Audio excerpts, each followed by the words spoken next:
এবং আমার সামনে উপস্থিত একটি রাজনৈতিক দল ভোটারদের ভয় দেখাচ্ছে বলে অভিযোগ করেছেন তারেক রহমান। ৭ ফেব্রুয়ারি দুপুরে নীলফামারীতে নির্বাচনী জনসভায় এ দাবি করেছেন তিনি। কেউ অন্যায় করে থাকলে তার বিরুদ্ধে আইনি ব্যবস্থা নেয়ার কথাও জানান বিএনপি চেয়ারম্যান। এই এলাকার মানুষ যাতে সহজে ভোট দিতে না পারে, একটি দলকে আমরা খেয়াল করছি আমাদের সমাজের বিভিন্ন মানুষকে গিয়ে তারা ভয় দেখাচ্ছে। পেয়েছেন এই খবর আপনারা? বিভ্রান্ত করার চেষ্টা করছে, তারা ভয় দেখানোর চেষ্টা করছে। আজকে আমি দ্ব্যর্থহীন কণ্ঠে পরিষ্কার ভাবে বলে দিতে চাই, বাংলাদেশের কোন ভোটারকে যারা ভয় দেখাবে, যারা তাদেরকে বিভ্রান্ত করার চেষ্টা করবে, ইনশাআল্লাহ কারো সাথে যদি অন্যায় হয়ে থাকে আমরা সেই ব্যবস্থা গ্রহণ করব, অন্যায়কারীর বিরুদ্ধে আইনগত ব্যবস্থা গ্রহণ করব। তারেক রহমান বলেন, যারা গত এক যুগেরও বেশি সময় ধরে মানুষের কথা বলার অধিকার কেড়ে নিয়েছিল তারা দেশ থেকে পালিয়েছে, কিন্তু তাদেরই সহযাত্রী দেশে রয়ে গেছে। দেশ স্বাধীনের আগেও পরে তারা বিভিন্ন রূপ ধারণ করেছে। আজকে আমাদেরকে সতর্ক থাকতে হবে।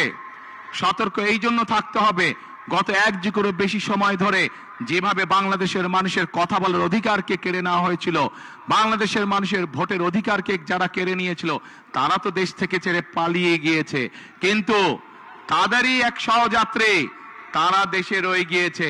বিভিন্ন সময় তারা দেশ স্বাধীনের পর থেকে, দেশ স্বাধীনের আগে থেকে বিভিন্ন সময় তারা বিভিন্ন রূপ ধারণ করেছে।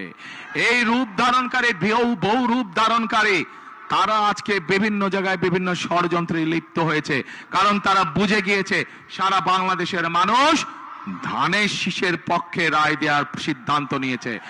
এর আগে সকালে ঠাকুরগাঁওয়ে নির্বাচনী জনসভায় প্রত্যাশিত বাংলাদেশ গড়ে তুলতে ধানের শীষের পক্ষে জনগণের সমর্থন চেয়েছেন তারেক রহমান। তিনি বলেন, আমরা জনগণের সামনে এসে দাঁড়িয়েছি, জনগণের সমর্থন নিয়ে, জনগণের ভালোবাসা নিয়ে, জনগণের শক্তিতে বাংলাদেশকে পুনর্গঠন করতে চাই। আসুন আমরা আমাদের সেই প্রত্যাশিত বাংলাদেশকে গড়ে তোলার জন্য আজকেই এই জনসভায় শপথ নেই। এই জনসভা হোক আমাদের সেই শপথের জনসভা, যেই জনসভায় আমরা শপথ নিব আমরা আগামী দিনে একটি নিরাপদ বাংলাদেশ গড়ে তুলব, যেই বাংলাদেশে সকল ধর্ম মতের মানুষ একসাথে কাজ করবে, একসাথে দেশকে আমরা গড়ে তুলব। উত্তরবঙ্গ সফরের শেষ জনসভায় দিনাজপুরে বক্তব্য দেন তারেক রহমান। সেখানে তিনি তিস্তা ব্যারেজ পুনরায় চালুর মহাপরিকল্পনা সহ এলাকার নানা উন্নয়ন পরিকল্পনার কথা জানিয়েছেন। খুব ভালো আছে, বহু বছর পর